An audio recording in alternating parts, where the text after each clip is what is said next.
Pass உங்களுக்கு divorce ஆன பொண்ணு தான் கட்டணும் பாஸ். என்னது? டைவர்ஸ் ஆன பொண்ணு இல்லை, செப்பரேட் ஆன பொண்ணு தான் கட்டணும். இன்னொன்று இல்லைன்னா ஏதோ இடத்துல பாதிப்பு கொடுத்துருக்கோம். உனக்கு ஏற்கனவே லவ் ஃபெயிலியர் ஆச்சா? அவ்வளோதான் மேட்ரு. அப்போ உனக்கு லைஃப் நல்லா இருக்கும். லவ் மட்டும் ஃபெயிலியர் ஆச்சா இல்லை கல்யாணம் நிச்சயமாய் நின்றுச்சா? நிச்சயமாய் நின்று. அதான் மேட்ரு. லவ் ஃபெயிலியர் ஆனது வேற டிபார்ட்மெண்ட். கல்யாணம் நிச்சயமாயிட்டு நின்றுச்சுன்னா தான் இந்த தோஷம் நிவர்த்தி ஆகும். இது தெரியாம சார் சொல்றது கரெக்ட் தான்.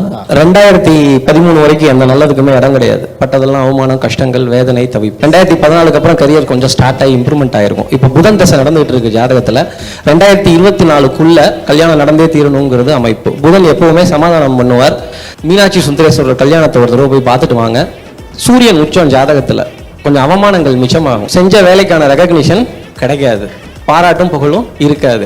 ஆனா 2024 அப்புறம் உறுதியா புத்திரபாக்கியம் 2 உண்டு. கல்யாணத்துல ஒரே ஒரு விஷயம்தான், பெரியவங்க எழுத்து பார்த்துக்கணும். கல்யாணம் ஆகிற வரைக்கும் அந்த மேட்ரு கரெக்டா எல்லாம் சொல்றதுக்கு யோசிப்பாங்க. அது கல்யாணத்துல தாரவாத்து கொடுக்குற வரைக்கும் அந்த பெரியவங்களோட எழுத்து கவனமா பார்த்துக்கணும். இவங்க 1000 பரிகாரம் சொன்னாலும் எனக்கு தெரியாது. பசுமாடுக்கு சனிக்கிழமை உணவு கொடுப்பது தான் விசேஷம். உனக்கு கல்யாணம் ஆகணும்னா நிச்சயம் ஆயிட்ட பொண்ணு கூட ரொம்ப நேரம் நீ போன்ல பேசாத, கல்யாணம் ஆகாது. இல்லை, இதுதான் மேட்ரு. ஏன்னா நீ ஓவர் பர்ஃபெக்ஷனில் கொண்டு போவேன். புரியுதா கண்ணு? இந்த பர்ஃபெக்ஷன் எல்லாத்துலேயும் உன்ன மாதிரியே இருக்கணும்னு வேற பார்ப்பேன். இதெல்லாம் உன் ஜாதகத்தில் இருக்கக்கூடிய விஷயம். சின்ன மைனூட் விஷயத்த கூட ஒத்துக்க மாட்டேன், நீ ஆர்கியூ பண்ணுறேன். அதனால் கொஞ்சம் அந்த ஏரியா மட்டும் பார்த்துக்கோ. இவங்க 1000 பரிகாரம் சொன்னாலும் உனக்கு புதன் தசை நடக்கிறதுனால குருவாயூருக்கு போயிட்டு வந்தால் தான் அதனுடைய விஷயம் கரெக்டாகும். வலது கையில் மோதவரில் கீழே வெர்டிகலாக ஒரு ரேகை ஒன்று இருக்காங்கிறத பார்த்தேன். 100% இருக்கும். எனக்கு நீங்கள் காட்ட வேண்டிய அவசியம் இல்லை சார்.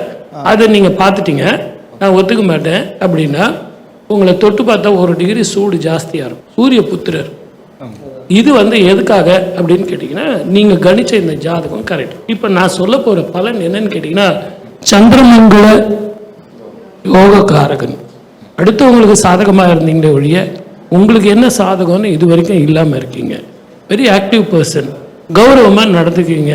உங்கள் மனசுக்குள்ளே இருக்கிற ஆசையை வெளியே காட்ட மாட்டீங்க, உள்ளுக்குள்ளேயே நடத்திக்கிட்டு இருப்பீங்க. ஆனால் இப்போ உள்ள பிரச்சனை என்ன அப்படின்னா திருமண வாழ்க்கை.